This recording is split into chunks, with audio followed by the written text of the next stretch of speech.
Alright. Welcome back to Beacon Pines. I just snapped a bit. I woke up and normally I feel not refreshed at all. Sorry, still yawning. After a nap, but today I feel refreshed while also feeling absolutely still tired. So it is a strange limbo that I'm currently at of awakeness, awareness, and a stage somewhat in between.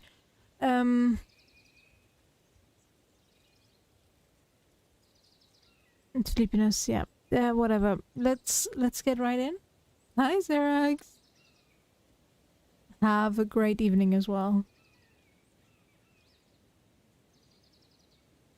Let's hop right into the story. I'm really hooked. I'll be honest. It's been a while since I was this hooked by a game. So let's go.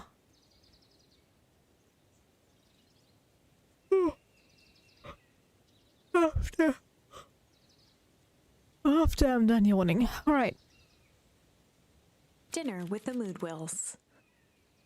Ilona Moodwill was worried about change. A gardener at heart, she understood the necessity of change, relied on it even. But there was a difference between the controlled world of her plants and this cluttered cottage in a strange town. Almost done. Nellie was a blur of activity, digging through boxes. Sorry, love, couldn't find the dishes. We'll have to make do with paper plates. Dinner went by without much conversation. As she watched Beck and Luca finish up their pizza, Ilona let herself relax into the chair. The things she cared about were still here. Nellie finally had the job of her dreams. Beck was beginning to take root. Ilona's task was simply to tend to them. She could do that. She sure could. Alright. So, Luca, tell us a bit about yourself. Where do you live? Oh, I live with my grandma over on the other side of the river. Your grandma? Where are your parents at? Back. Manners. Ah, it's alright. My dad passed away in an accident at the fertilizer plant 6 years back. Oh dear. My mom's been missing for a few months now. Like, missing? Luca's eyes were fixed to his plate, pushing a chunk of pineapple around with his finger. Nellie was the one who eventually broke the silence. Luca, how did you like the pizza? Oh, it was good. Very good. Normally we'd have put more effort into dinner. Ilona nervously gestured toward the boxes. We aren't fully settled in, and Beck had mentioned that it's your favorite. I'm sorry, are we just skipping the part where he said his mom was missing? Beck. I'm sorry, Luca. This move has us all a little tired. Luca wiped his face with his sleeve. No, it's fine. So, Beck said that you moved here for work? Beck gave Luca a swift kick under the table. Ow. I mean, what brought you to Beacon Pines? Oh, you were right the first time. We are here for work. Nellie won't tell you this, but she's a brilliant chemist. I don't know about brilliant, but I do love it. She's brilliant. Perennial Harvest just made her the newest lead researcher of deep engineering. Oh no! Another one on the death list, huh? She makes it sound more impressive than it is. I'm just happy that I get to make a difference in the world. Perennial Harvest is at the forefront of evolving agriculture into something more useful than sprinkling water and excrement on the ground. Luca glanced over to Beck. She seemed to be holding her breath. What Nellie means, Luca, is that there are different ways to grow plants. Yes, some people talk to the plants and hope for the best. And some people happily leave their job to allow a loved one to pursue their dream. You swore you didn't— Beck slammed her fist into the table. Perhaps harder than she intended. Hey, Luca. How about some dessert? I actually have to meet my friend Rolo soon. Luca glanced outside to gauge the time. The sky was darker than he expected, filled with ominous clouds. Ooh. Looks like there's a storm brewing. I should get going. Oh, I didn't think there was any rain in the almanac. Yeah, almanacs aren't that useful around here. Luca wiped his mouth one last time with his napkin and started to get up. Thank you for the pizza. It really was good. See you at the festival, back.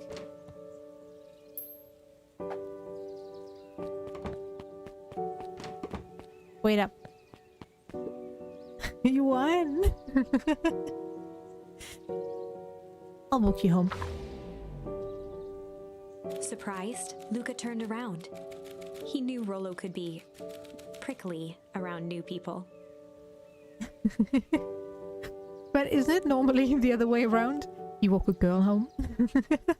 I know when I visited a friend of mine, a male friend of mine, he was always forced to walk me home, or at least closer to my home. Not necessarily home per se. Each time. I always found it very unnecessary because, well, my hometown is a sleepy old one, so yeah, nothing really happens there. But it was always nice. Always a lot to talk about. But Beck seemed cool. Rolo would warm up to her eventually. Probably. It's fine. Ah, okay. Luca began to respond, but the sky answered for him as the cloud above began to rumble. Luca began to respond, but the sky answered for him as the clouds above began to rumble with ominous thunder.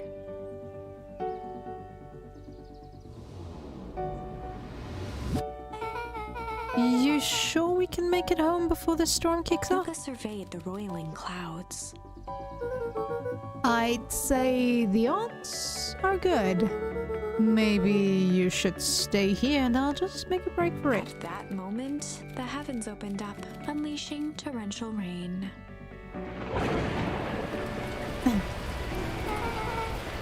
Care to recalculate those odds? Oh wow, it's so loud.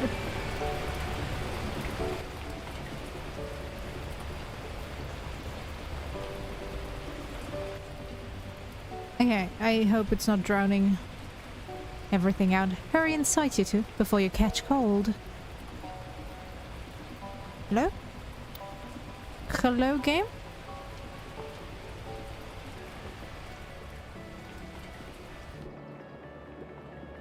Luca, Nelly will keep trying to reach your gran on the phone. In the meantime, you two hold tight. Sorry, not much to do up here. Most of my stuff is still in the boxes. Mind if I poke around? Be my guest.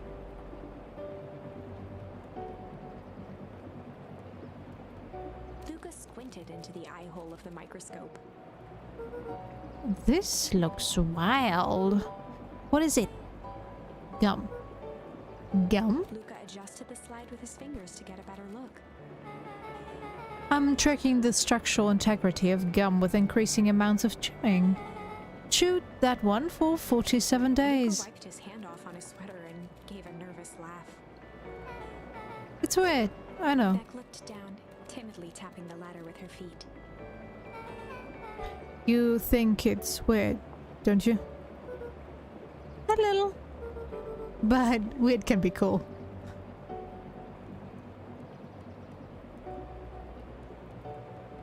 Ooh, a radio. Oh, wow. Rolo and I have a radio just like this at the treehouse. Probably not exactly like this one.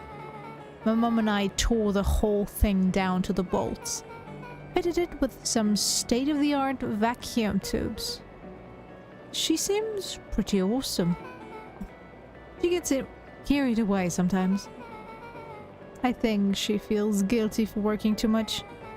So when she does have time for me, she showers me with high-tech overcompensation. Luca flicked at one of the toggles. I bet you can get all sorts of stations on this one. Not out here in the boonies. You wouldn't believe the stuff I could pick up back in the city. But around here, it's all farm reports and static. Oh, shucks. Luca bent down to examine the bouquet of wilting flowers. Judging by the odor, they were well past their prime. Abundance. He flipped open the attached card. Happy trails from Coach Walker. And all the Fairview Condors.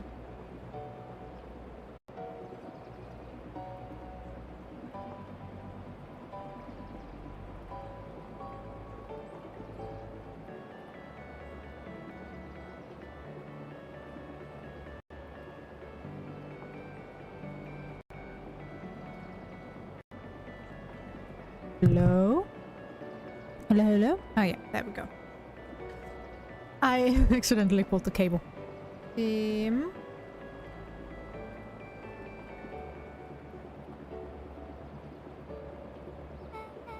Boy, you weren't kidding about poking around, huh? Oh, sorry. Was this your old school? The most recent one, yeah.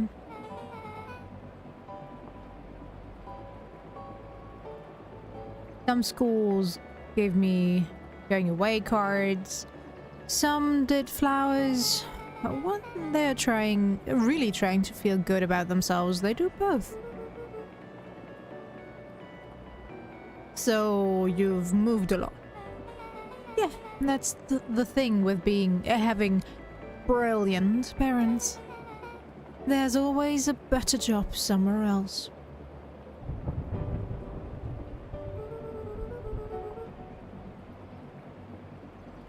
These flowers would last longer if you put them in water. That's the sort of thing I would do if I cared. Well, you cared enough to keep them is all. Luca, can I ask you something? Of course. Oh, perfect landing. Dang, didn't that hurt? I'll be honest. That hurt more than I expected. Well... At least you look cool doing it. Beck took a moment to watch the rivulets of water running down the window. Do you ever feel alone? Like, even when people are around? Well, Rolo can be pretty absent-minded sometimes. I'm serious. Does it ever feel like your family doesn't care what you want? It didn't used to feel that way. I know Gran loves me, but sometimes when she looks at me, it's like she's looking at a problem. Luca took a deep breath, exhaling slowly. I know the feeling. How do you deal with it?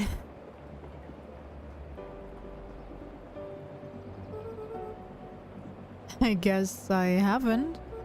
Yep. But one thing my dad told me when I was little. Don't hold a grudge, especially against yourself. If you try to hold it all in, you're gonna pop. So then, what do you do when you don't know what to do? Dad never got to that part.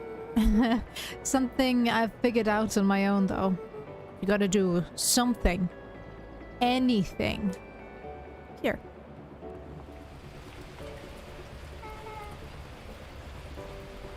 What are you doing? I don't know. Something. We are gonna register our complaints of the storm. Listen here, you miserable universe. Stop jerking me around. I just want things to go back to the way they were. Everyone tells me it's gonna be alright. That things are gonna change. Let out a feral scream that echoed into the night. Every time something changes, everything gets worse. Screw this town. Whoa. Let me try. Moving sucks. I hate it. I hate that I hate it. Why can't I just deal with it and be happy for my mom? Why can't we just stay somewhere? Her voice dropped to a trembling whisper. Just wanna be a normal kid. Beck brushed off her shirt and straightened up. There. Wow. I actually feel a little better. As abruptly as it began, the storm abated. Thanks. I needed that. Me too. I should head out before the rain starts up again. Sure. I'll walk you out. See you and Rolo at the festival? Sounds good. Luca, don't let the universe jerk you around. Beck gave Luca a light thump on the arm before heading in. Aww. Chapter 5. Friendly Feud. The air was heavy with a hard rain's residue, the smell of wet things. Despite his dreary surroundings, Luca felt at peace. He'd never shared those details about his dad with anyone, not even Rollo.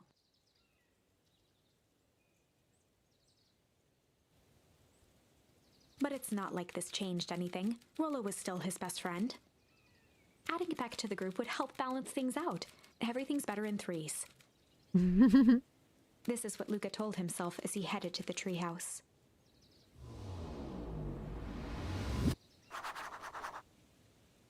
All right.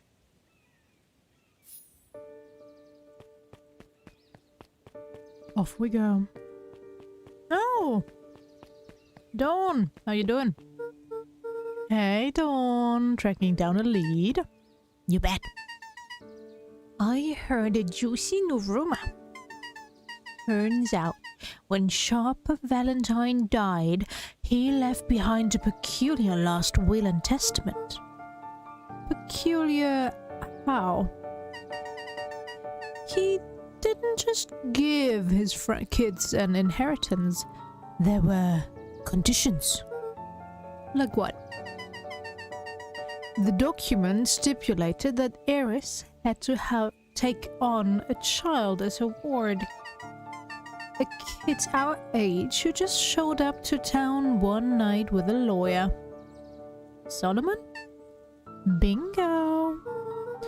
So Eris was forced to take care of him. Yep. Or she could have lost everything. Why would Sharper care so much about some random kid? Rumor has it, old Sharper sowed some wild oats. That explains the way Eris treats him. Or Solomon. How did you find all this out? A good reporter never reveals her source, Luca. Interesting. The block, right. The plot thickens. I'd better not dilly-dally. Gotta get to the treehouse. So.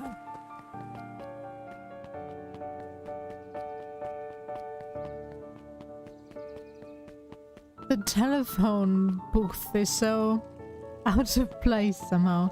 Oh. Give me your predictions. Come on.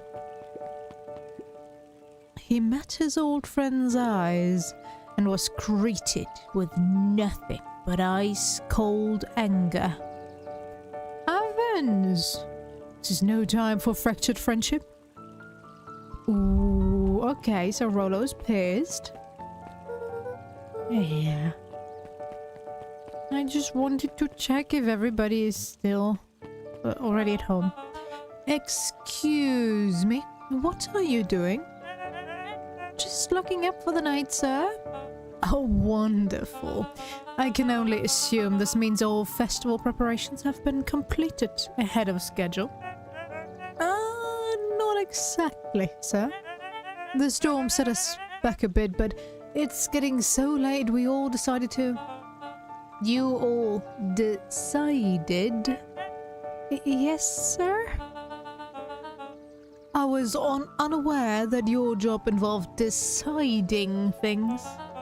We are all here as perennial harvest because we believe in creating a better future. Yes? Yes, sir. Very much, sir. Do you want to be the one to tell this town that we failed them? No, sir? And that we gave up because there was a little rainstorm. We all got sleepy. Of course not, sir. Good. Then it's decided. Yes, sir.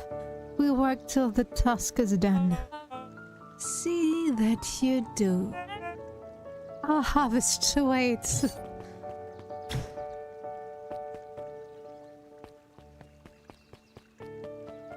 Okay. Well, we already know how creepy they can be, but... Now I feel bad for them. Kinda.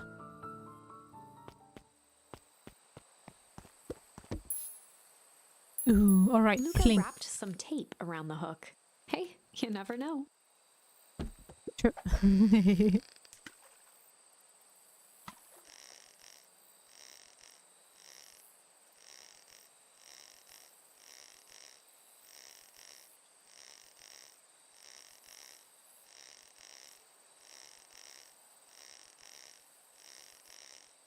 Well, it seems to have worked. It's got a bunch of big words written on it. Let's see that. We regret to inform you that your application for property rights with respect to the Beacon Pines CBD and surrounding area has been rejected. Who's that for? Applicant, Valentine Estate. Good. Good.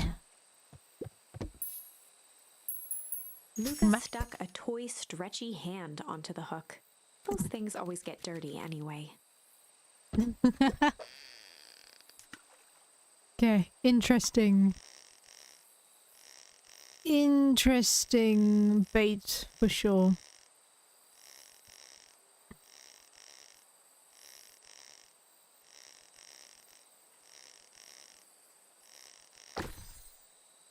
Ooh, beads. Shall we give it to Mom? She likes jewelry. That's a sweet thought, Buckaroo. But I'm not sure she'd fully appreciate a pond bracelet. Luca placed a sinker on the line. Sometimes the best stuff is at the bottom of the pond. Ooh. Well, so far there's only trash in this pond.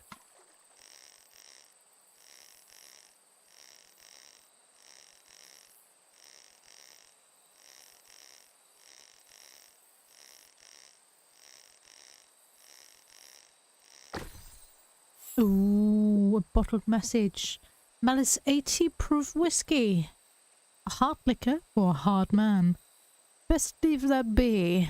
Takes a real piece of work to leave something like that lying around. Luca wrapped a twig of thyme around the hook. Some fish have refined taste. I don't know, I wouldn't call thyme pungent.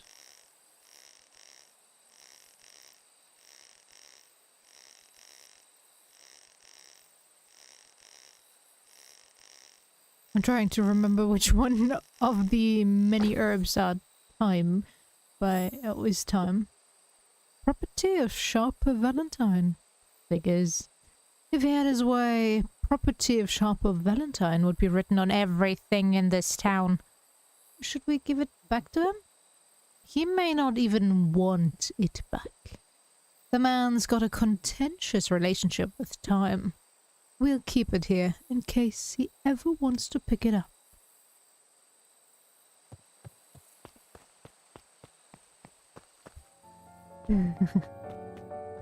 Catch us. Get more.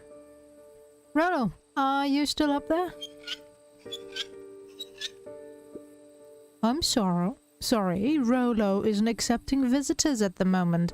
Come back never. Luca had only ever heard him speak in this stiff yet gentle tone a few times, and it always meant one thing.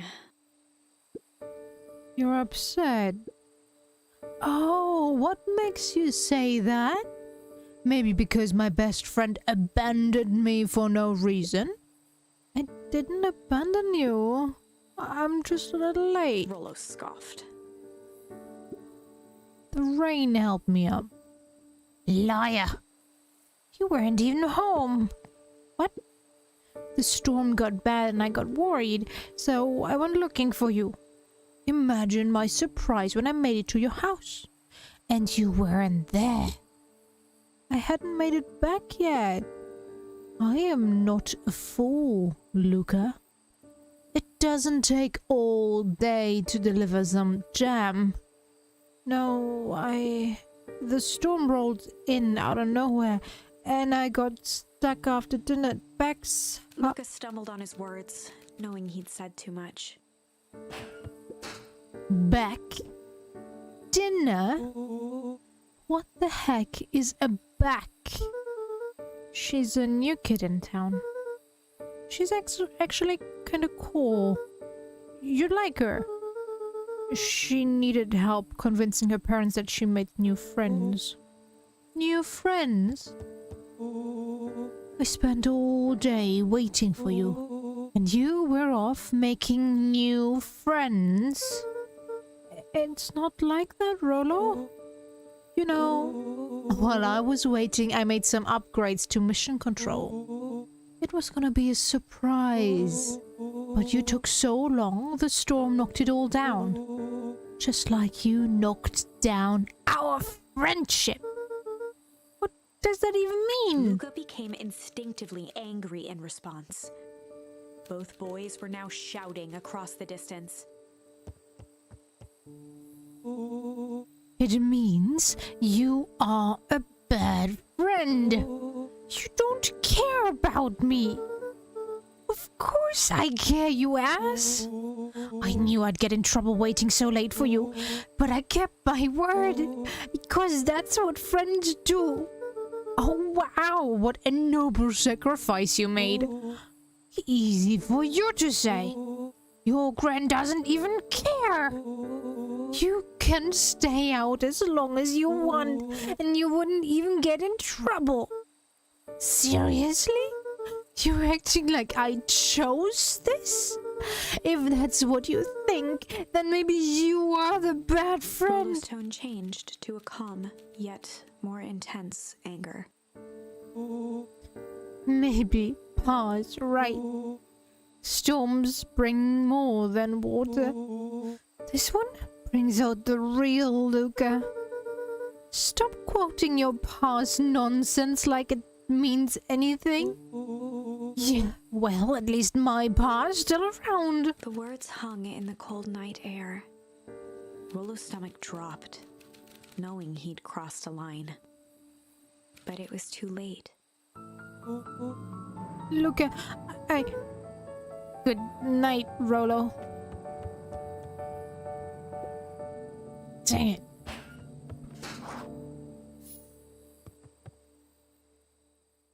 Gran?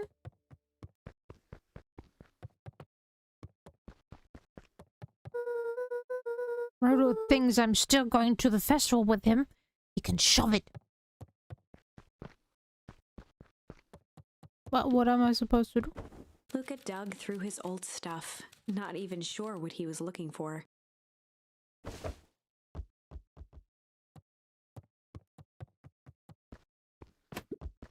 Rolo. What a jerk. Call me a bad friend. Oh, I'm Rolo. Look at me and my amazing family.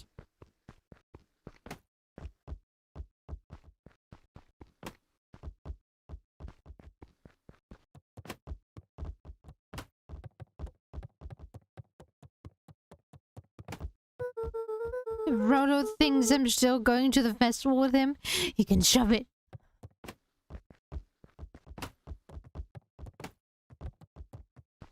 Oh, good.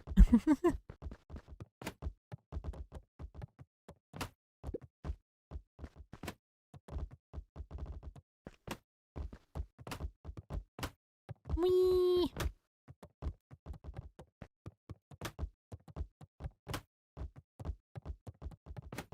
Hang it.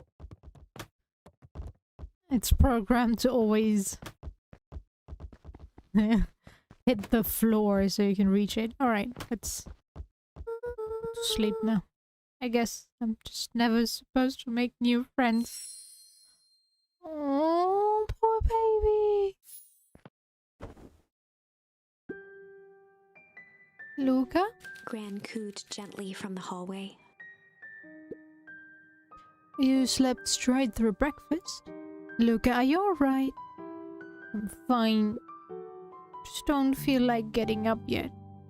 Okay, I'll leave this oatmeal by the door. I've got to run out and take care of some things. Okay. I'll be back later to check in. Sure. Luca just wanted to be alone. He waited to hear the sound of the front door closing.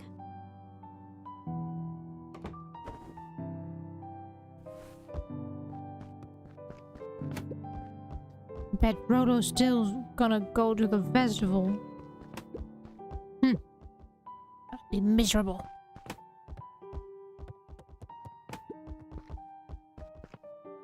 Luca dozed off again. Luca, I see you didn't eat your oatmeal. Wasn't hungry. Well, just in case you get hungry, I'll leave a sandwich here too. Thanks. Rolo came by. What did he say? He wanted to talk to you. What did you say? I told him you weren't feeling well. Good. So your plan is to just sit in your room all day? Pretty much, yeah. Well, I need to pop away again for a minute. If you decide to end your pity party and go outside, I think it would do you some good. Noted. Luca still couldn't bring himself to go out. Besides, if he ran into Rolo, he'd have to actually confront the situation.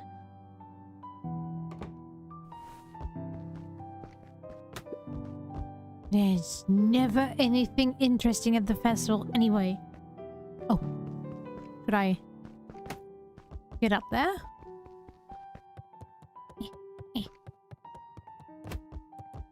One sec.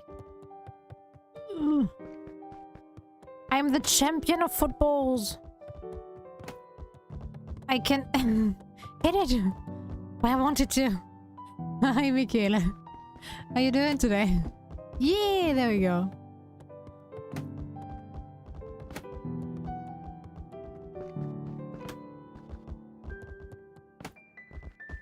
Whee! G. Right. So, what's this book? The Adventures of Hank Atomic. I'm doing alright. You know, I took a nap right before the stream. It was the first time in a while that I actually felt awake and less sleep deprived after a nap. Now I'm also not stuck in that limbo between sleep and awareness anymore, so I'm doing alright. Still a bit tired though. How about you? complete first volume. Luca carefully opened the cover and began to read. Rollo had received it for his birthday. A special hardcover edition with behind-the-scenes commentary and bonus art. Rollo cherished it, but asked that Luca keep it at his house. Luca wasn't sure if it was because Rollo didn't trust himself with it, didn't trust his sister around it.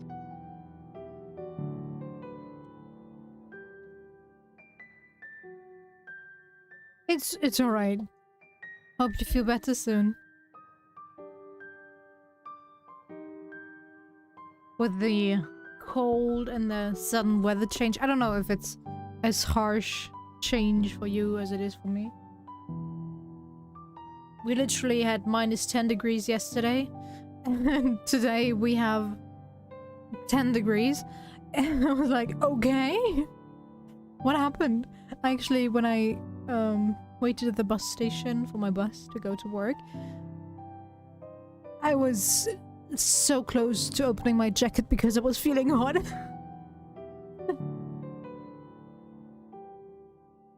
But yeah, if you need sleep, then go to sleep. You don't need to stick around. Don't feel forced to. Or just wanted an excuse to come hang out at Luca's more often. Whatever the reason, Luca didn't mind. But it had stayed right there where Rollo had stashed it ever since. Now, at the foot of his bed, Luca lost himself in the pages. He'd read it all before, but at this moment, it somehow felt sentimental. He was well into issue number 5 when he heard soft footsteps from the hallway.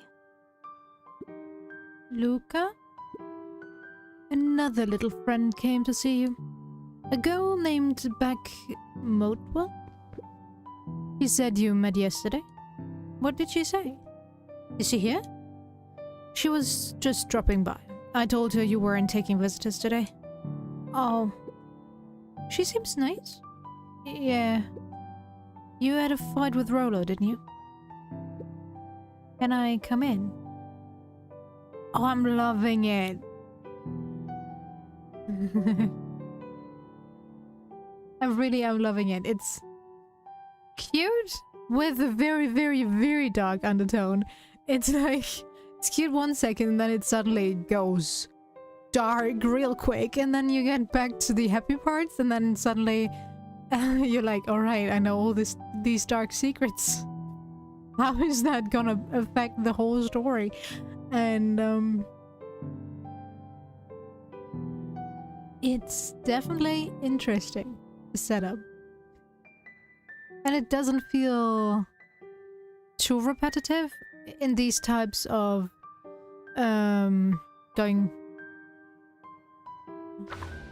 going back and forth through narratives type of stories. Sometimes it feels like you're repeating too much of the same beat, but each one is different. It's kind of strange that people would change their whole behavior just because you chose a different option. But yeah.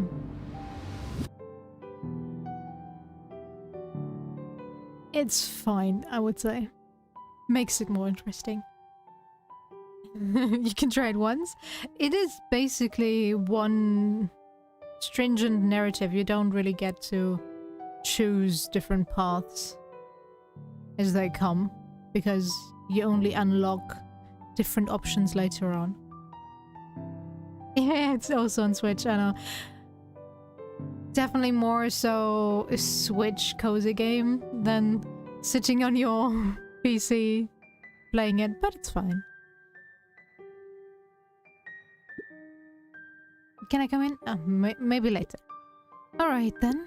I'll leave dinner on the kitchen table. In case you want to bite before bedtime. Without realizing it, Luca had pouted away the entire afternoon. He once again felt the weight of it all, and allowed his weary eyes to close. Luca stood in a vast black expanse.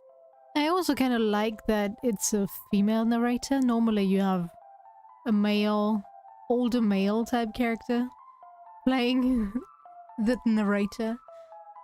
So it's a nice change of pace.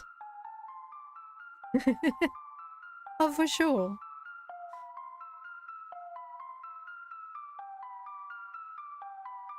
It feels like a nice break after all the games I've played, and I'm really hooked. I want to know how the deep dark secrets of Beacon Pines will be unraveled by our friend group here. He looked up at his father standing beside him. Walt was working a straw at the bottom of a fountain glass, trying to collect the last bits of milkshake.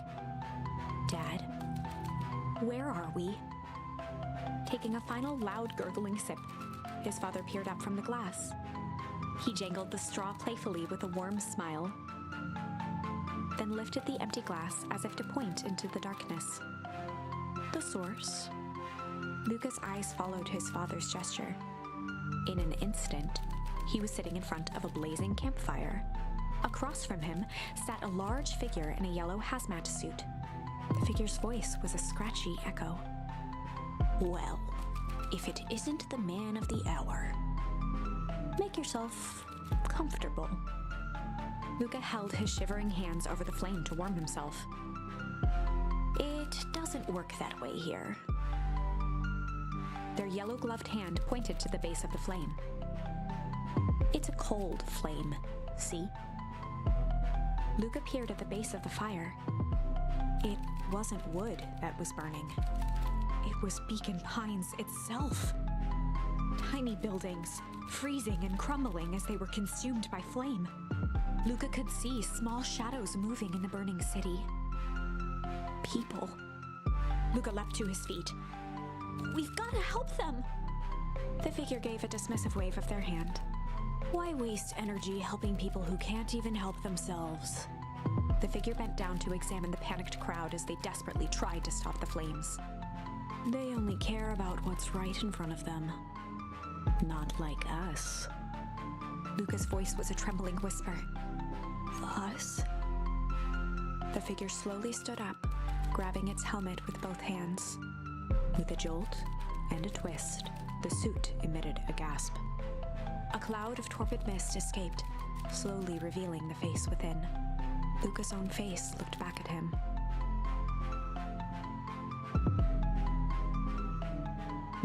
Yeah.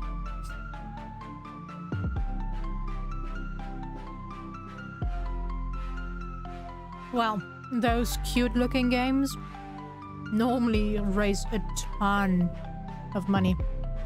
I backed a Kickstarter.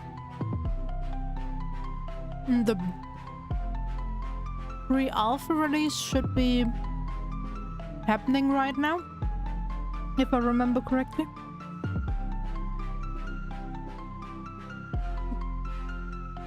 Fluff Nest, I believe it's called, a fluff balls? Something like that. Something fluffy. The farming game. They also pretty much raised triple, well, maybe not triple, but almost triple of their initial incentive. It was awesome to see. Older, worn, distant. The sensation was oddly familiar, as if he'd caught his own reflection by surprise in the mirror. The doppelganger smiled. I tried to help once. He gestured towards his face. And all it got me was this. Lucas staggered back. Puffballs. Yeah. You aren't me. Luca felt a hand catch his shoulder. His father was there again, beside him. Every choice sets us on a path. This is the end of one of your paths, son. Luca watched his older self shake its head ruefully, its face twisting into a cruel grin. Welp, Dad, if you wanted him to see this, far be it from me to disappoint. Luca watched in shock as the figure took a confident step forward and plunged into the flames. In a flash of cold light, he was, what does all of this mean? Luca felt a reassuring squeeze on his shoulder. Just remember, why we choose matters just as much as what we choose. Luca woke up to see a hazy figure at the foot of his bed, silhouetted in the morning sun. Mom? No, dear. It's only Gran. Luca rubbed his eyes. The kind, concerned face of his Gran came into focus. How are you feeling? Fine. Anything you want to talk about? I don't feel like talking. That's just as well. How about you sit there and listen a bit? Whatever you and Rolo fought about doesn't matter. Right? It's lovely. And the designs kinda hint as to what they're supposed to be as well.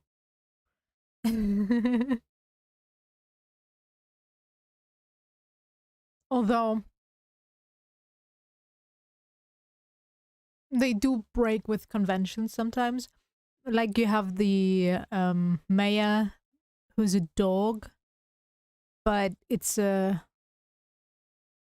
I believe it's a Doberman.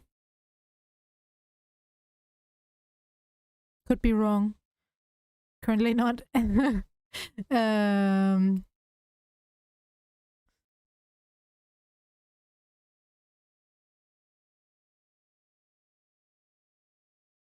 It's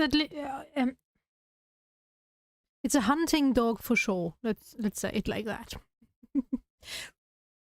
But then again, you have the evil guy who's a hyena, which is pretty much on point. But okay, the mayor doesn't really have any power, so I guess that that fits as well. But he Gran silenced Luca with a gentle pat on the leg. fights between friends happen. What was said doesn't matter. The important thing is that it's not the last thing you ever say to each other. Great advice, Gran. But he said stuff about Dad. Well, do you think he meant it? No. He was just mad. And did you mean any of the things you said to him? No. Good. One must appreciate friends in their best moments and accept them in their worst. No. Now, get your little butt out of bed. The festival's today. You don't want to miss that, do you? I guess not. Seems like a good opportunity to make amends with Rolo, doesn't it? Luca gave a reluctant nod. So, buy him a corn dog and apologize. But he's the one that... What did I just say? Buy him a corn dog. That's a good boy. Everything's better with corn dogs. I've never had a corn dog, so I can't say that it is.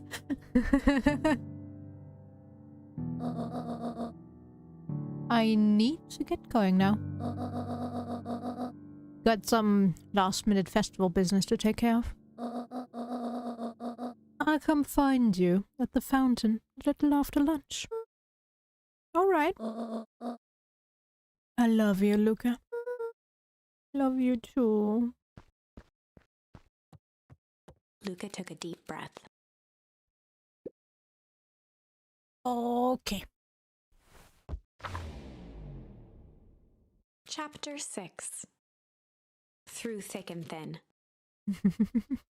Despite Luca's bitterness, Gran was right. He needed to hash things out with Rollo. A big fight changes the nature of a friendship. Whether, in the end, it is for the better or for the worse, all comes down to understanding. If one is not careful, the same familiarity that builds the strongest of bonds can become the wrecking ball that shatters them. Luca emerged from seclusion, taking in the crisp festival air. He hasn't eaten in a whole day and he's not hungry?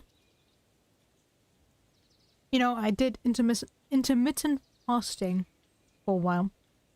And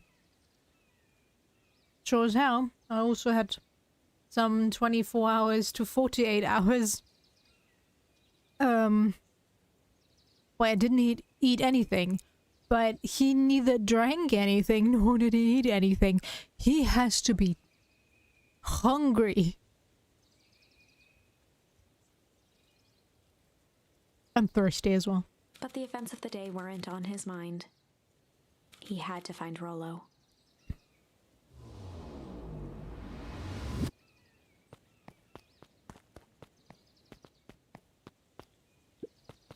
There you are. Luca, Rollo wanted me to tell you something. What is it? Roxy rolled her eyes, shaking her head. A space adventure, though you needn't buy it. If ye be brave, go somewhere quiet. Roxy, I don't... It's a riddle, Luca. My goofy little brother wants you to find Luca him. looked down and kicked at the dirt. Look, I know you two had a fight. The only thing more annoying than my little brother is my little brother without his best friend. So I'm doing him this one favor. Now, I need one favor from you. Whatever it is that went down between you two, squash it. Space adventure, though you needn't buy it. If ye be brave, go somewhere quiet. Let's go to the library. Drinks. Oh, did you find some bugs? How goes the beetle hunt? Pretty rotten. I haven't seen so much as an exuviae. And it's not just the beetles. This morning I couldn't find any critters at all. It's like everything that buzzes or skitters just packed up and left. I'm sure they're out there somewhere. Maybe all the commotion of the festival just spooked them. Yeah, maybe that's it. Welcome to our festival. Don't forget to come back later for Mr. Kerr's speech. And the perennial harvest festival sign reveal. Oh my god, already? The ban couldn't have been lifted now, could it? People. You don't want to miss it. I don't know who Perennial Harvest thinks they are impressing with this ridiculous festival. Totally. The town's still falling apart, the weather's still cruddy, and the season's harvest looks like it's gonna be worse than last year's. You said it. Well, I've had one video in my recommended which talks about the first hour or so, first two, without spoilers. But I haven't clicked on it, I just have it in my recommended the entire time. You said it. No amount of corporate pandering is gonna change any of that.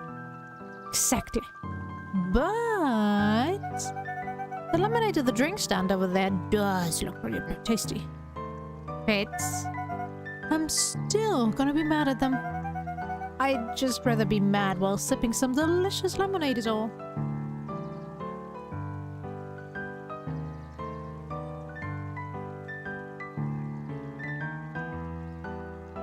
Oh my god. Was that Heka kid that revealed GTA 6 at it again? I thought he was in prison this time around.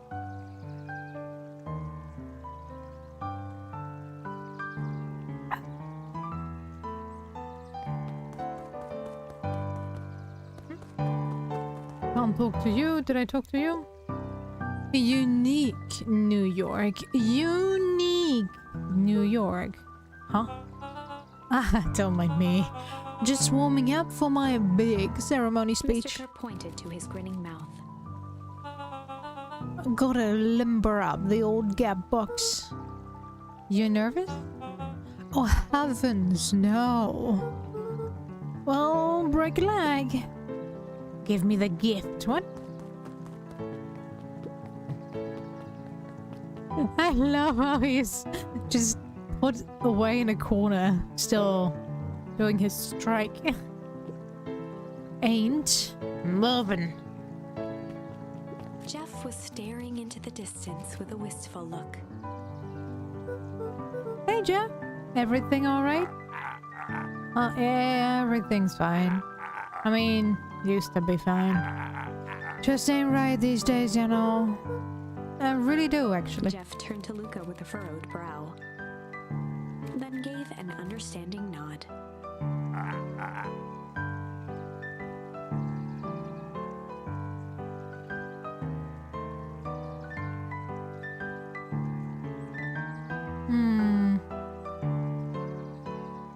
That's why I'm not on social media. I literally just watch my the videos out of my subscription box, and sometimes I dabble into some videos that are not from channels that I'm normally subscribed if the title catches my attention. I'm so not going by thumbnails. I don't know. If anything, sure, there are certain thumbnails that I would never click on, like the ones that Mr. Beast provides. I hate these clickbaity titles plus thumbnails. So, yeah. I guess I don't have to be too worried. But I thought you didn't want to spoil yourself. Why did you still click it though? You do, don't you? For a moment, the two now shared that same wistful gaze.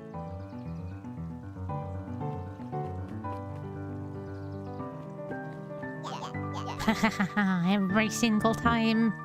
Yep. Wait for it. Unexplained sound once again noted. Like clockwork. What a bunch of drones. Aha.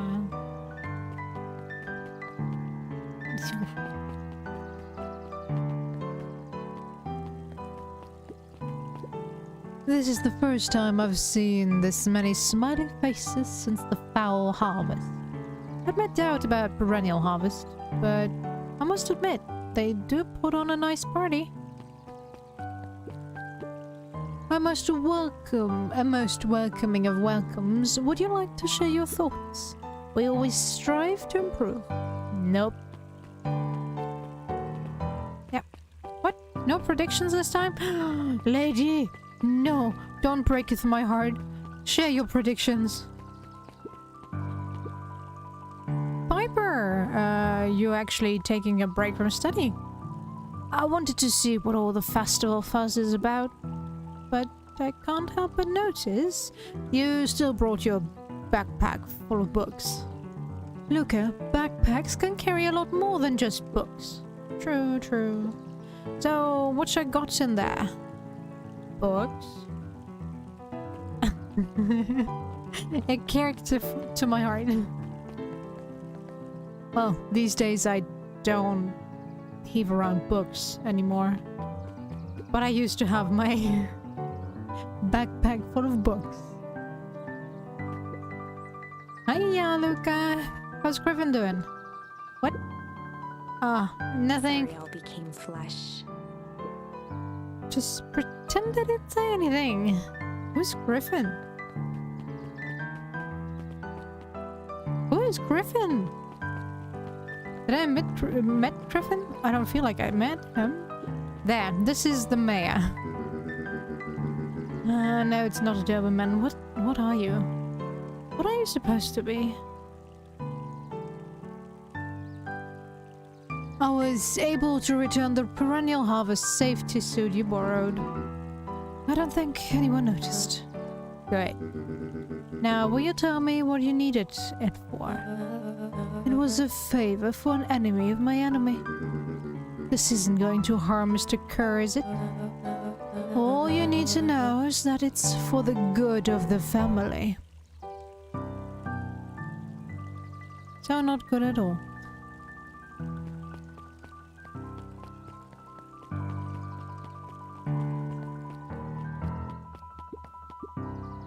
The library, somewhat quiet. Hey, Luca. Kato's eyes lit with excitement. I've been expecting you. Bravo on deciphering the first riddle. The first? Oh, you didn't think that was all, did you? Rolo does go all out, doesn't he? Kato straightened up and cleared his throat as if preparing to sing. On planet Farpool, you may take issue. When the 5th king dies, you'll need a tissue. Kato stared at Luca eagerly. Get it?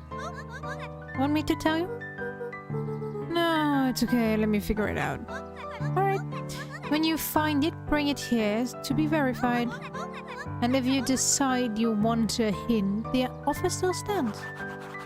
On planet Farpool, you may take issue. When the 5th king dies, you'll need a tissue. So, the 5th issue of... Alright.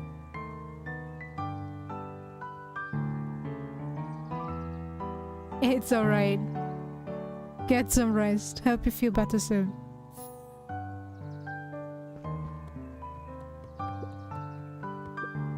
Hi, Chase. Still working through the news, Tank Atomic? You know it. Some fascinating canon towards the end. Did you know Tank Atomic's shrink array doesn't technically shrink stuff? It uses inverse quantum particle decay to literally grow the entire universe around an object, leaving that object unaltered.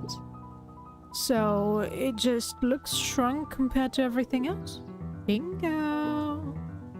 It's wild. But Chase... No spoilers, please.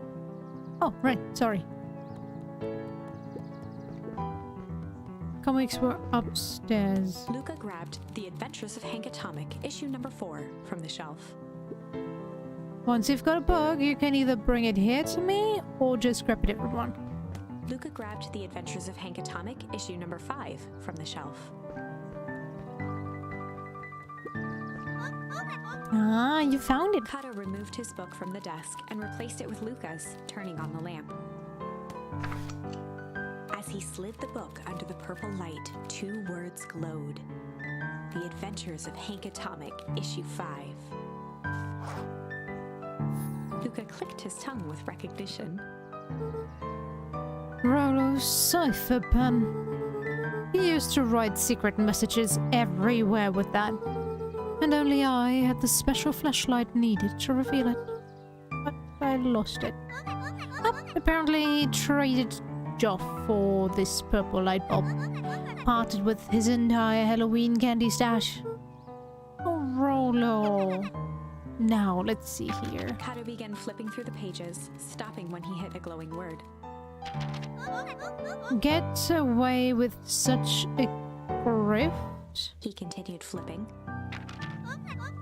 Only found in grub. Hard. Reaching the end of the book, Kato looked up. That's it. Grift in grub card? Griffin. Griffin's scrap card. He wants me to go to Griffin's snack stand. Ah, brilliant. I guess you're off then. Good luck on the rest of the scavenger hunt. Thanks, Carter.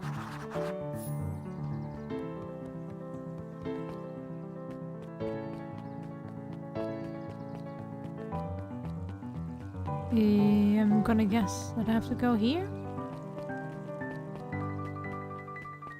Are you Griffin? Hey, Griffin. Did Rolo come? Before Luca could finish his sentence, Griffin handed him a corn dog. Oh, that's it? Bought and paid for. Enjoy. I thought there was supposed to be a riddle or something. Luca shrugged, taking a sizable bite out of the corn dog. Yuck. It's cold. Oh yeah, that's been sitting here for a while. Rolo wanted me to be sure to give you that one specifically.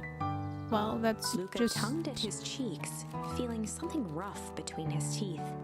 He reached into his mouth and pulled out a slip of paper. Oh, come He on. shook off the bits of corn dog to read the slip. A pickup when you need some pep. Near the fountain, up the step. Luca finished off the remainder of the corn dog. This is getting to be a whole thing, huh? Luca, did you know that Beacon Pines is actually unincorporated? A lot of people don't know that. Oh, yeah, I didn't know. What's that mean? It means most the public works are handled internally.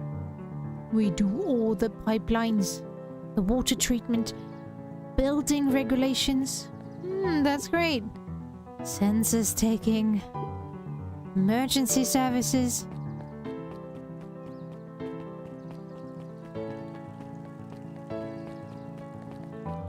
Ah.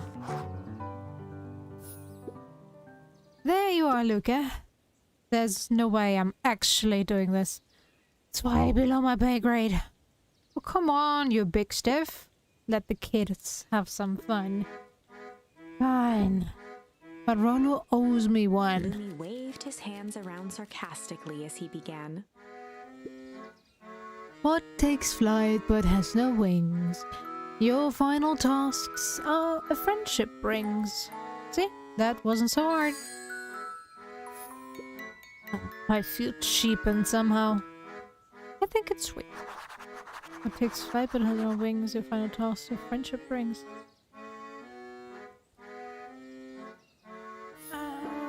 Good luck, Luca. The rocket? Ah, there. Hey. Hey. Did you find the comic book? Yep. And you got the corn dog? Yep. Well then, I know it doesn't make up for what I said, but here, you've earned this. Rolo sheepishly handed Luca the balloons.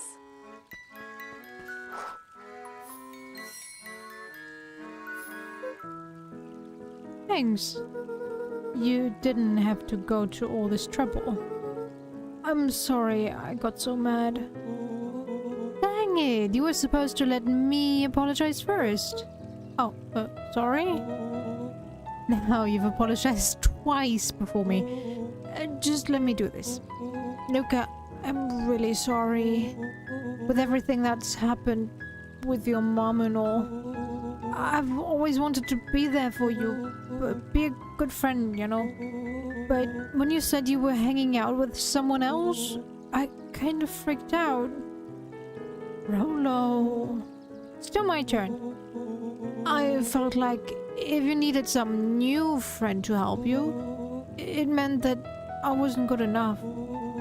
But that was selfish and wrong. I was wrong. I'm so sorry, Luca. Okay, apology over. You can talk now. Luca threw himself at Rolo, hugging him as tightly as he could. Rolo, I don't deserve you. I don't deserve you either. That's why we deserve each other. So, what else do you want to do today? We could snoop around and try to find some info about your mom. Snoop where? We could probably sneak into Perennial Harvest HQ while everyone's at the festival. Aren't you curious about all the stuff those clipboards write down? What if we get caught? I think I've had enough excitement for 1 week. Let's just make the rest of the day about us. Really? Yeah, the rest of the world can wait 1 more day. You know, I have been wanting to get some work done on the MCDC at Mission Control. The aim is a bit unpredictable. That sounds perfect. I want to invite back. Oh well.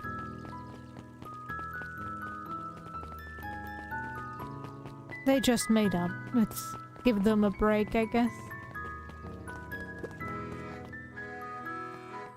Nope. Did you hear? After Mr. Kerr gives his big speech, they are gonna have the first annual Biggest Catch competition. As long as a boot qualifies as a catch, I'm sure him. Good luck.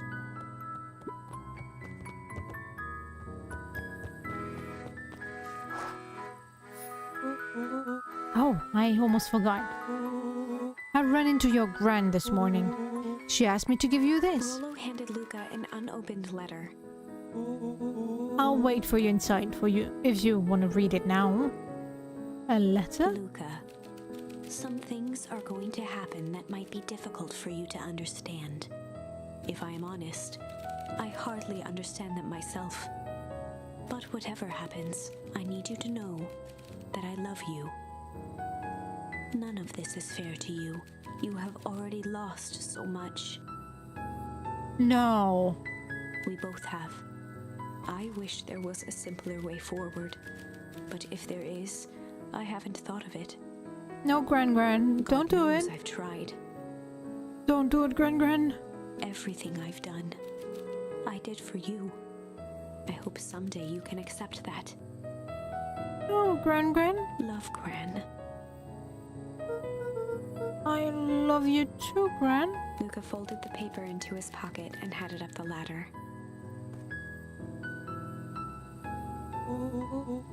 What's up with the letter? Anything you want to talk about? Maybe later. Sure. Whenever you want. You know, you really didn't have to go to all that trouble just to apologize. I know, but we'd been looking forward to the festival for weeks. After I ruined everything with my big mouth, this was the best way to make sure you still had a good time without me. Rolo. Luca was at a loss for words, but that was fine. Words aren't always necessary. The festival seemed nice. Was it nice? We can still go. Nah, this is fine. Well, there's always next year. Sadly, this was untrue. A distant rumble shook the treehouse. Huh? What was that? Oh man, we missed the It fireworks. was not fireworks. It was something the boys couldn't possibly comprehend. Something as old and cruel as time itself.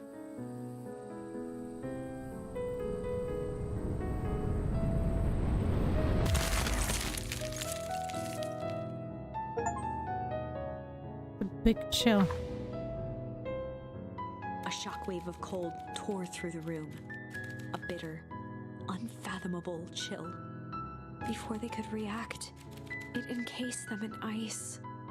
2 boys, reunited by friendship, only to be cruelly separated by a malevolence beyond reason. And so, our story ends on this melancholy scene. In a silent treehouse turned statuary, in a town brought low by its secrets, sits a pair of friends, alone, together, for the rest of time. The end. No, that can't be the ending. It simply can't. I agree. I won't accept it, and I hope you won't either. There are more endings, more possibilities. I can feel it. We are just going to have to sort through them all until we find the one that fits.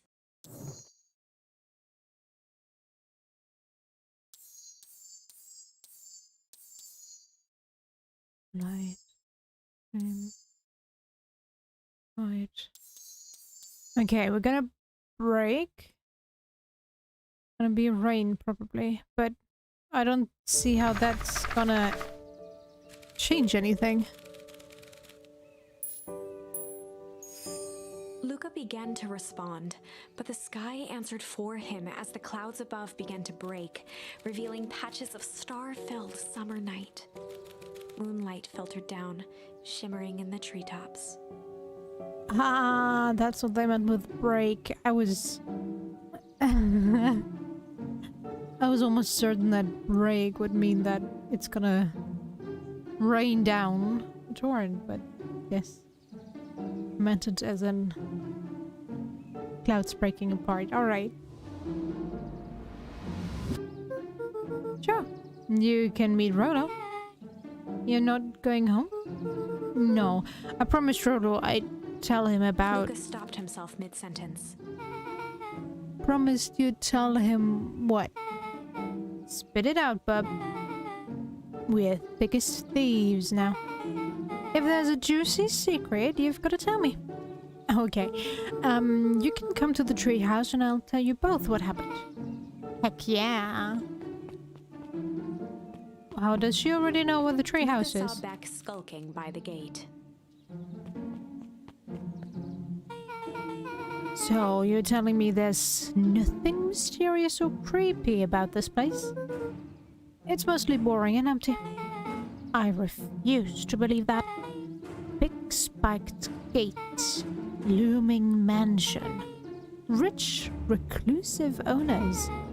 It even smells shady. Beck grabbed the wrought iron bars and shook the gate. Mark my words, you decadent nightmare house. You will reveal your secrets to me. What? Why did they open the door? What did you do? First of all, told you so. Second, hide.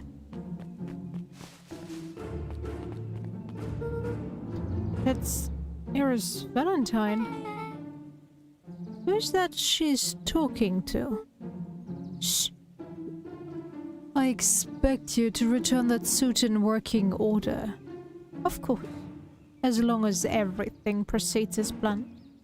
There's nothing to worry about. The only thing I'm worried about is what's rightfully mine. If that means making some unsavory and savory alliances, so be it. I couldn't agree more. There comes a time to suspend hostilities. I'll deal with our common threat. And this is what I was talking about. Beck's voice was an excited whisper. Proper shady stuff. Someone in a suit like that tried to grab me yesterday. Seriously? Shh. You do understand that when this is all inevitably fails, I will deny everything. I wouldn't expect any less of you.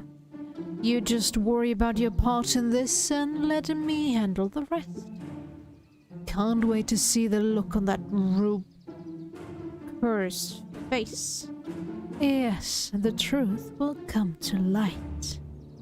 I'm still surprised you're so comfortable with that potential collateral damage.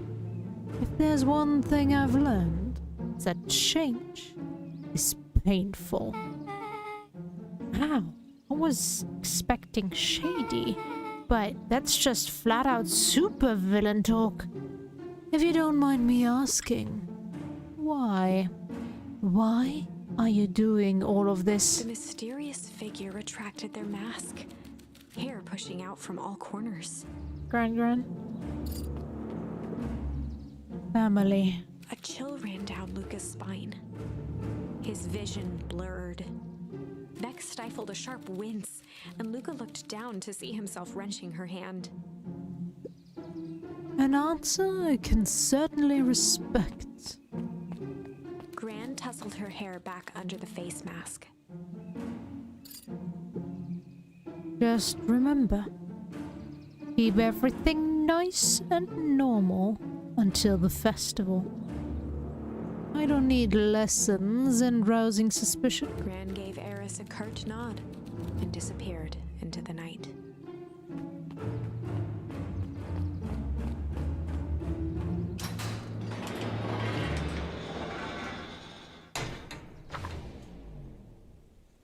Chapter 5. What big ears you have. Lucas sat shivering in the bushes, staring at his feet. The Red Riding Hood reference there. Loving it. After checking to make sure the coast was clear, Beck gave him a gentle tug on his sweater.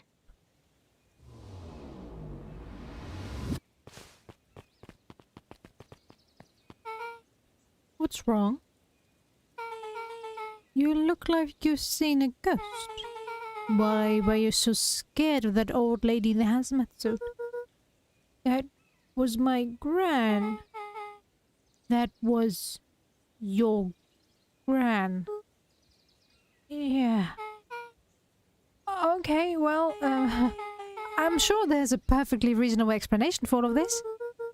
Let's just get to the treehouse and figure things out there. Lead the way.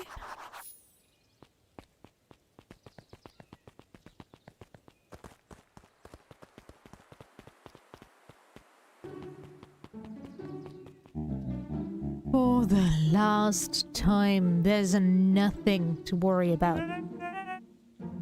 Of course, we are not worried. The clipboard finished writing with a scratchy flourish and looked up. Just dotting our I's and crossing our T's. Well, maybe try minding your P's and Q's. Mr. Nuncreed, arms crossed over his paunch, gave an exhausted sigh. If there's anything you need knowing, you'll know it. Absolutely. If you'll just sign here acknowledging everything is accurate, we'll be out of your hand of flesh. Oh, for the love of... He snatched the pad and scribbled his name so hard the pen nearly snapped. There. And would you like my eternal soul as well? The clipboards looked at each other for a moment, almost pondering the possibility, then broke into laughter as they walked away. Ha ha ha ha.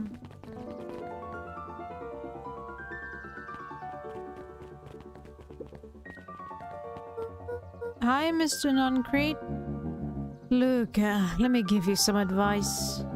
The next time someone you don't know asks to hear your thoughts, give him a good hard bop right in the kisser.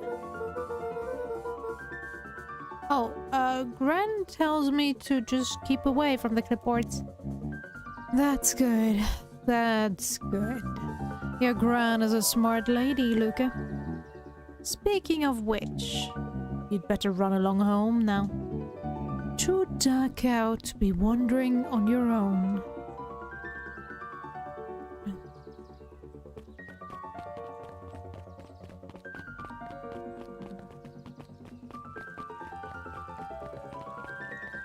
Those two are always together, huh? Another day, another dollar. See you tomorrow, then. Have you noticed how all the perennial harvest folks order the same drink? Decaf cappuccino with extra foam. Why? Oh, just thought it's a little odd. pretty weird for sure. Well, the customer's always right. See you bright and early tomorrow. Can't wait. Oh. Let me get my predictions. Predictions, lady? The answers you seek will be revealed to you in due time. The question is... The figure intoned. Are you prepared to live with the truth? Yeah. Let's hurry to the treehouse then.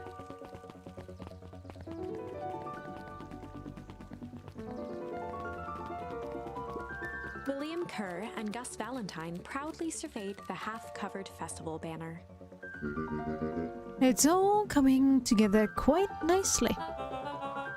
You couldn't have done it without you. The mayor gave a half-hearted shrug. I'm not so sure about that. Nonsense. That reminds me, I wasn't able to thank your sister for her contributions. Yes, she has been indisposed of late. She doesn't much like me, does she? Oh no, that's not it at all. She's just been busy. Of course. Regardless, I would be forever grateful if you could pass my things on to her. The History Museum adds a real air of import to the whole affair. And we couldn't very well celebrate the story of Beacon Pines without including the Valentines. My father was a great man. You're darn tooting he was. Kerr locked his arm on Gus's shoulder. But I mean the entire Valentine family. Present company included. Can I ask you something, Mr. Kerr? Call me William. Ask away. William, why are you doing all of this?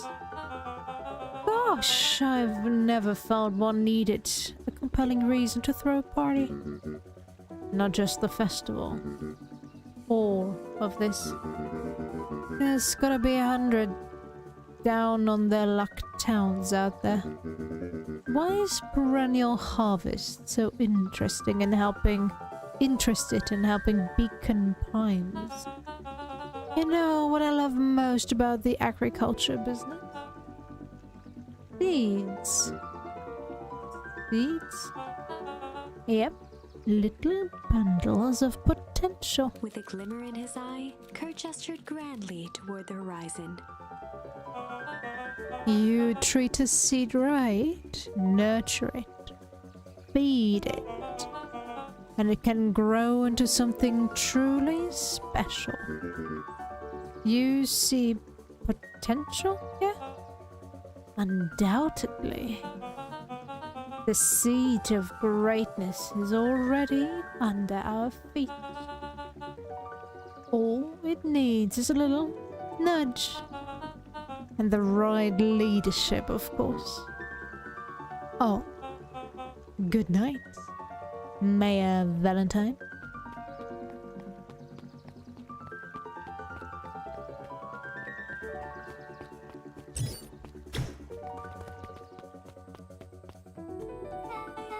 Oh, this is nice. Yeah, the treehouse is just a little further on from here. So, what's your buddy Rolo like? Rolo is... Rolo. Not particularly helpful. Sorry. Just never thought about it. Lots of energy. He's funny, even when he's not trying to be. Things have been tough for his family since the foul harvest. It's about damn time you tell me what this foul harvest thing is. It's a kinda long story. Hit me with the highlights. Okay. There used to be a fertilizer company here called Valentine's. They were kind of a big deal. Oh, big deal fertilizer. It was a big deal to us. This stuff really worked. Farmers loved it. So Valentine's grew and grew. Pecan pines pretty much grew around it. Most everyone in town either worked for Sharper Valentine or used his fertilizer. Things were good. I'm sensing a big but. Around 6 years ago, Sharper Valentine suddenly died. And something changed. Changed how? Could have been a bad batch. Maybe it was in the water or air or soil. Nobody knows. But all the crops died. And everyone blamed the Valentines. The foul harvest. Yeah. Valentine's fertilizer went out of business. Half the town lost their jobs. Sheesh. The next year, the crops came back, but something was different. You plant a crop, do everything right, and it's sort of crapshoot what happens.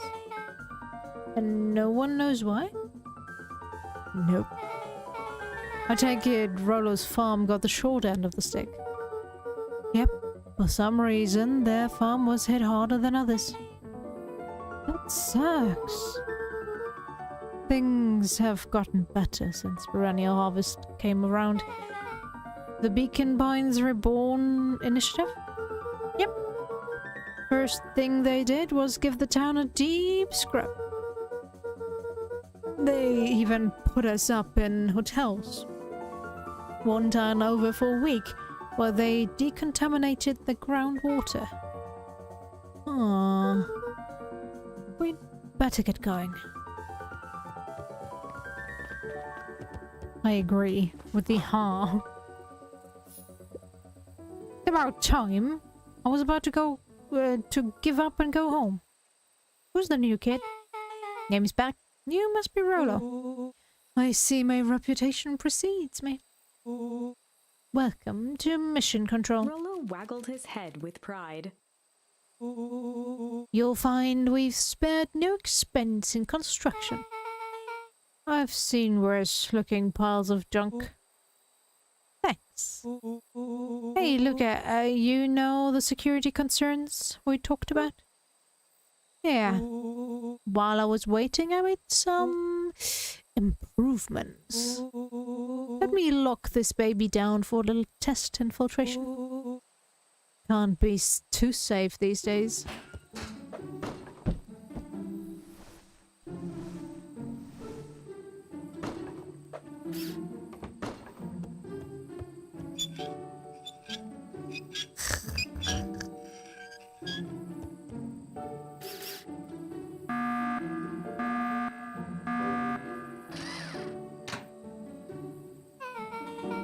He goes all out, doesn't he? Always.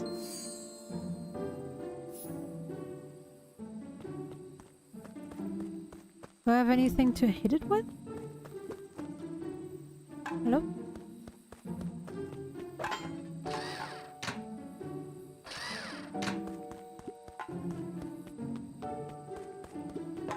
Oops. Take it. Take it.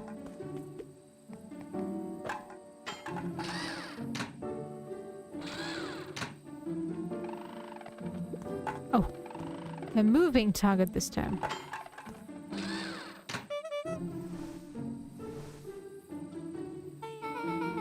Where did you guys get all this junk in the first place? There's a guy in town named Jov who trades us junk for snacks. Junk food for junk. Nice.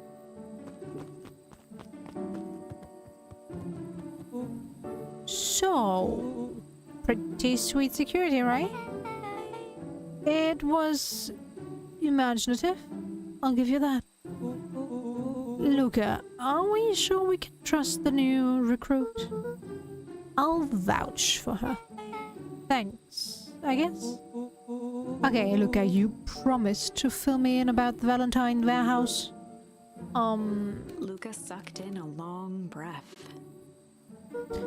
So, like I said, there was someone there. What were they doing? I don't know, but the place was lit up and active. Maybe they were squatters? Don't think so. It seemed more organized.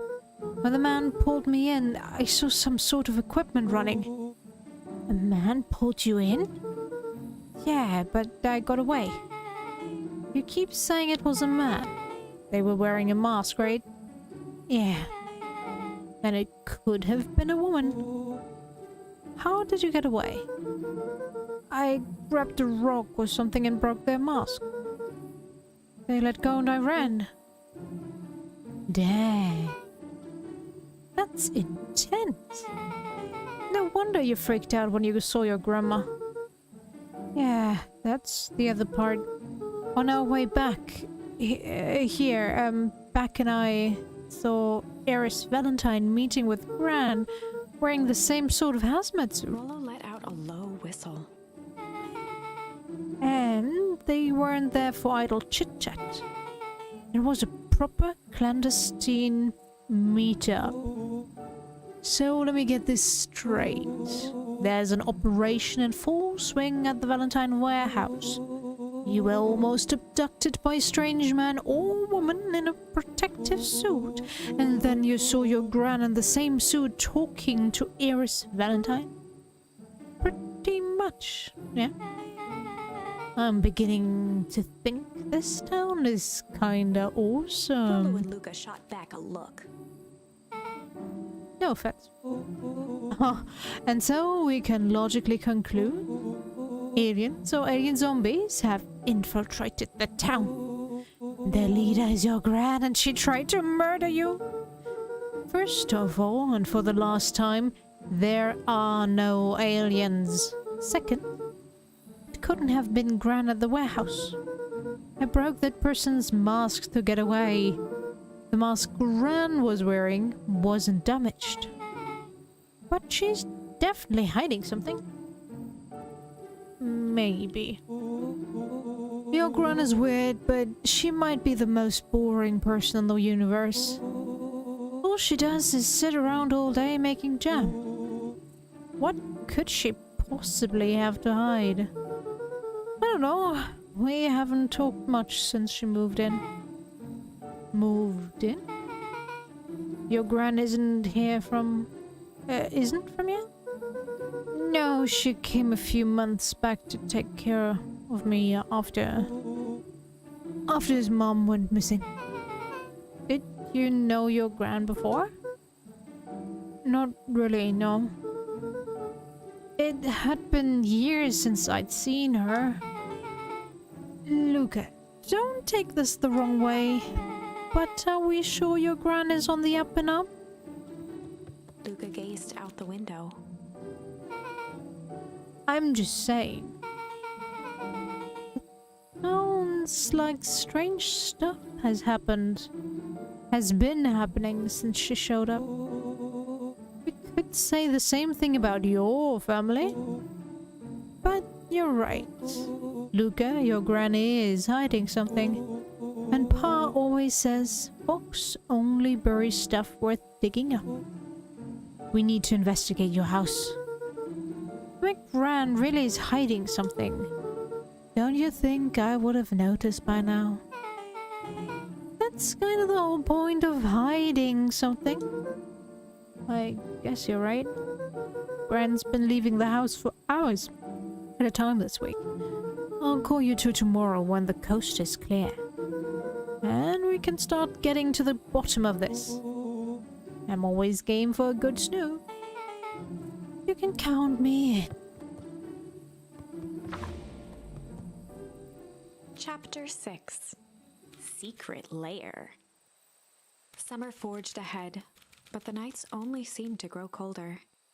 Luca walked home slowly under the pale starlight, cautious to avoid any more surprises lurking in the shadows. Reaching home, he slipped quietly into bed, half dreading what they might discover the next day.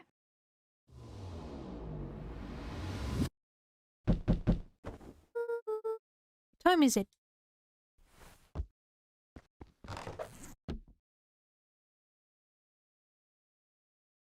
Who's calling? Give me a second.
Luca and Beck rolled their eyes as Rollo strutted across the room.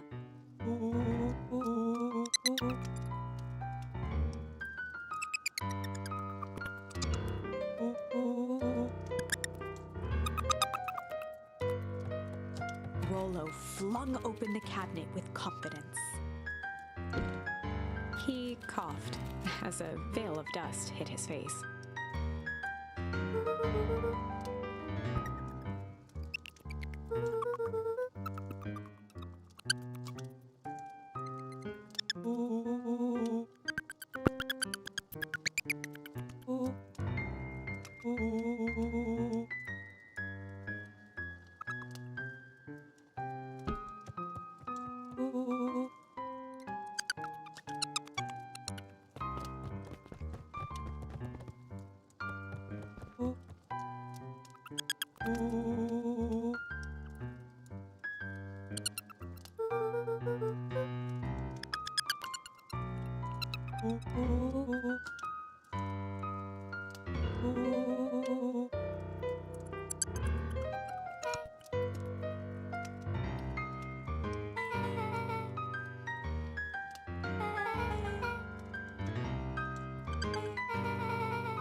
of realization crept onto Luca's face.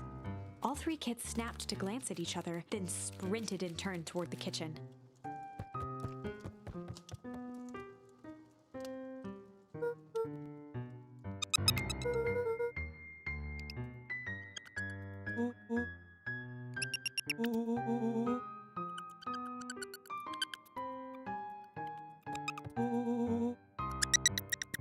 Before he could finish, Luca scrambled up Rollo's back.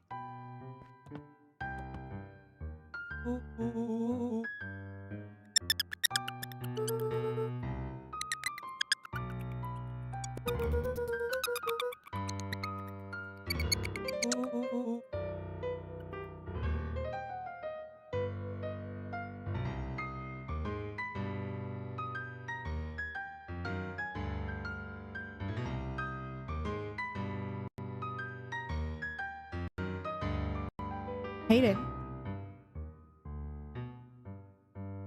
Sorry about that.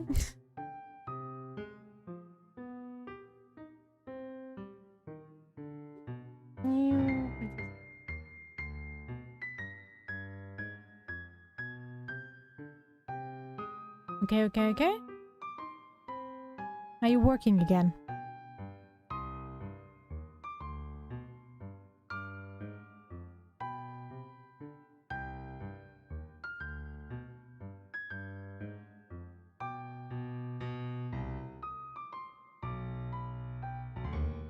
Alright. Sorry. This is beneath my standing. Stop complaining and hold still. Got it. The three crowded around the hutch to peer in. With the glass doors opened, a perfect porcelain display gleamed in front of them. Their eyes searched for anything amiss. But the only distinct feature was its impeccability. Well, that was anticlimactic. Yeah. I don't really know what we were expecting. Like, oh hey, let me just yank on this random teacup As and... Beck pulled on one of the teacups, it slanted forward with a hollow click. The entire hutch began to rustle and slide under its own power. Ooh. Seems like your gran has been doing some remodeling. Dude, only 2 types of people have secret lairs. Evil masterminds and superheroes. So which one do you think she is? We're about to find out.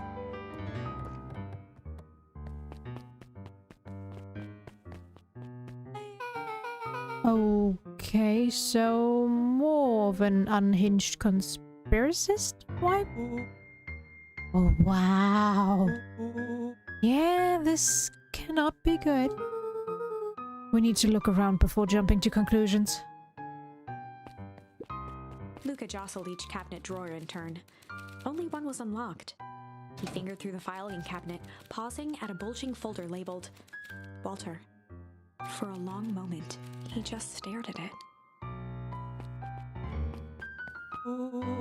What do we got there? It's my dad. Looks like some of his old medical files. Your dad was a doctor? Luca nodded and caressed the label with his thumb.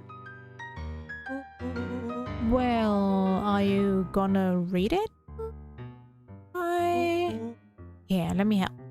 Rollo swiped the folder from the drawer and began leafing through the pages. He whistled to himself, barely looking at the text. How about you actually read some of it? One sec. Dense documents such as this are a lot like a cheeseburger. It's best to skip straight to the middle. That's where all the meaty bits live. Wow. I had no idea we were in the presence of the preeminent scholar in dense documents. And cheeseburgers. By all means, proceed. He stopped at a page and mimed, holding up a monocle. Ah, here we are. Follow examination of Terence Wilby. Patient shows further signs of paleness and malaise. Body temperature continues to drop. He now describes soreness of muscles and joints. This is similar to the symptoms exhibited by Mrs. Wilby just a few days past. Still waiting on lab results from Joseph. Rollo looked up with heightened surprise. See? Creepy. Yeah, that's kind of disturbing. Who's Joseph? That's Mr. Nuncrete's name. Wait. Rollo's finger traced across the page. There's more scribbled in the margins. Could it be contagious? Mr. Wilby claims the tap water at his home has been contaminated. Perhaps environmental? Lab results only raise more questions. Like he came back to his report later and made those notes. So it might be related to something else. Rollo scanned through several more pages. Here, the writing looks shaky. I just couldn't help her. This disease or whatever it is progresses so fast, and with his wife passing, Terence's condition follows close behind, exacerbated by the loss. Enough is enough. I need to take matters into my own hands. Luca, staring blankly at the cabinet this whole time, spoke softly. What does it say next? Rollo rustled the folder, trying to loose more pages. That's where it ends. What? There has to be more. Luca frantically shoved the remaining cabinet folders, trying to find another labeled Walter. Luca, I think that's the only one. It's alphabetical, see? What did he mean? Enough is enough. How did he take matters into his own hands? This is bullshit. Luca slammed the drawer shut. A spider web of string connected photos of people from the town, interspersed with hastily scrawled notes. Well, she sure has kept herself busy. Is your gran a serial killer? Because I'm starting to get a vibe. Don't be ridiculous.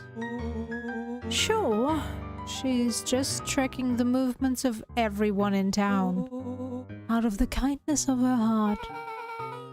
She put little symbols by some of them. Yeah, Mr. Nuncrete has a check mark. The clipboards are all inside a big circle. My mums are both on here. Both with question marks. Does Valentine has a question mark? Iris has a question mark that's been crossed out. Mr. Kerr has a bullseye. The killer has chosen her next victim. We don't know what any of this means. Whatever it means, it's probably not good.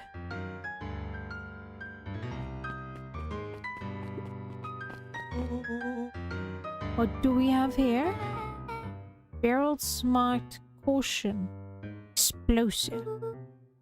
And jam jars? That's enough jam to feed the whole town. What kind of incendiary jam is your gran making? She wouldn't have had me walk around town delivering bombs. Right? Only one way to find out. Rollo casually spun open a lid and dipped his finger in the jam. Huckleberry. He smacked his lips. A hint of brown sugar. And ink? What? Rollo plunged his hand in the jar, fishing out a soggy slip of paper. Aha! Rollo offered the slimy note to Luca and licked his fingers clean. It's addressed to Mrs. Fratelli.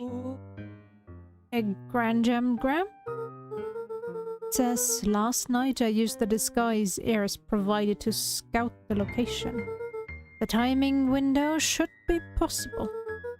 Operation Spark Plug is a go. Oh man, are they doing a heist?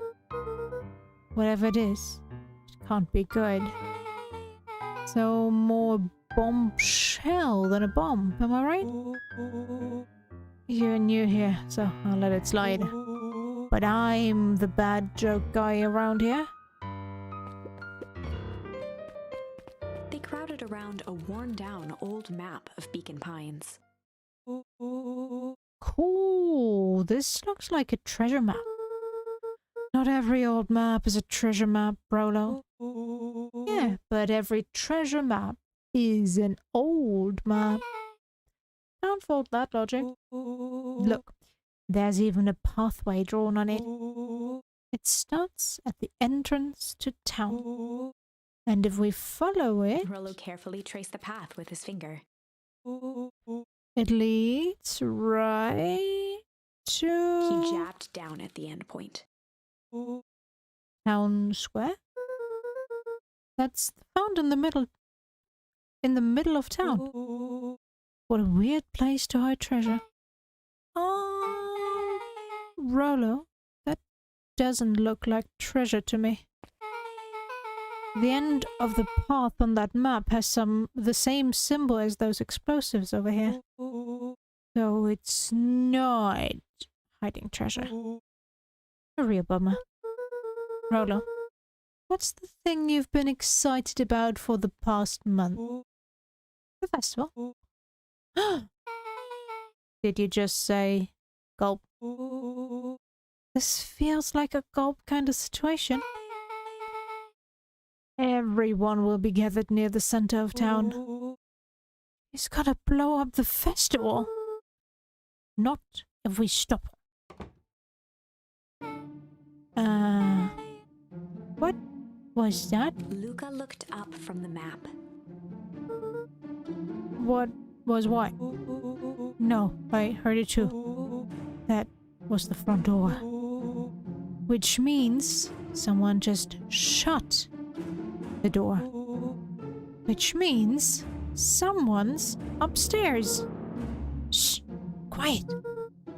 The lights.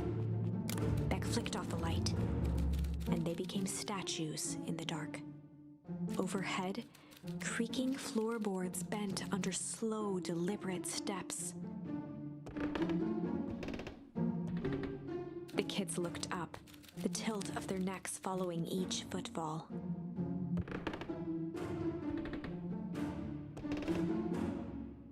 Then suddenly, it stopped. Without realizing, they'd been holding their breath. All three exhaled shakily and glanced at each other. A muffled male voice broke the silence. Hello? A final few footsteps reached the entrance above them, and the voice now echoed down the stairs. Anyone down there? The three kids shuffled to the corners without a peep. As he began to descend the stairs, the man's voice punctuated every new step. Thump, Yo! I'm not here to hurt anyone. thump, I'm just here to help. Just... thump. At the bottom step, the man paused, squinting to search the room for signs of life. Oh. Yes, it's nothing. Rollo shifted suddenly. Luca gave him an intense, chastising look and whispered through clenched teeth. Rollo, don't. It was too late. Rollo was already inching toward the stairway. He screeched as he charged toward the shadowy figure. Flaming chicken coop! With all his weight, Rollo tackled the man to the ground. Rolo? Mysterious creepy man? Anyone there? From the dark corner, they saw something move. Well, I didn't know if I had it in me. There was only one way to find out. Holy crap, Rolo, that was awesome! Wait, did you just kill that person? Luca scrambled to the hunched figure on the ground. Pressing his fingers to the man's neck, he sighed with relief. You sure clobbered him good, Rolo. He's knocked out As cold. Beck flicked back on the light, Luca and Rollo both gasped in stereo. Mr. Tolliver. Chapter 7. The Interrogation of Hiram Tolliver.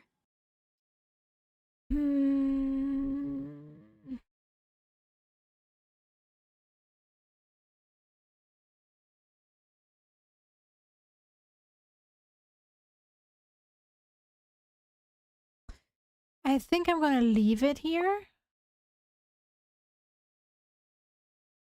Yeah. Just saved, which is perfect. Just because I still have some stuff to do that I didn't get to because of my nap. So, yeah. I